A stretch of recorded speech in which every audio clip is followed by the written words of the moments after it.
जब उनसे कहा जाता है कि जो कुछ अल्लाह ने उतारा है उस पर ईमान लाओ, तो वे कहते हैं हम तो केवल उस चीज पर ईमान लाते हैं जो हमारे यहाँ अर्थात इस्राएल के वंशज में उतरी है। इस परिधि से बाहर जो कुछ आया है उसे मानने से वे इनकार करते हैं, जबकि वह सत्य है और उस शिक्षा की पुष्टि और समर्थन कर रहा है जो उनके यहाँ पहले से मौजूद थी।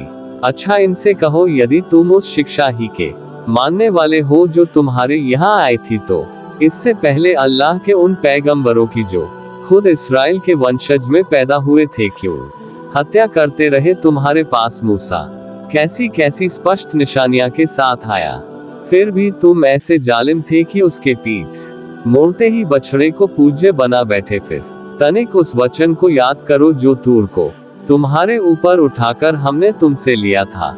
हमने ताकीद की थी कि जो आदेश हम दे रहे हैं उनका मजबूती के साथ पालन करो और कान लगाकर सुनो। तुम्हारे पूर्वजों ने कहा कि हमने सुन लिया मगर मानेंगे नहीं, और उनकी असत्य प्रियता का हाल ये था कि दिलों में उनके बछड़ा ही बसा हुआ था। कहो, यदि तुम ईमान वाले हो तो यह अनोखा ईमान है जो ऐसी बुरी बातों के लिए तुम्हें हुक्म देता है। Generated with https://com.ai